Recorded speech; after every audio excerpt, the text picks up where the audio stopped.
dentro su armazón. Gira y gira el ventilador, moviendo el aire que me rodea, enfriando mi habitación.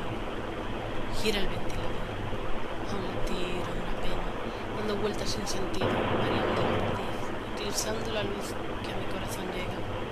En esta irónica situación, gira y gira el maldito ventilador.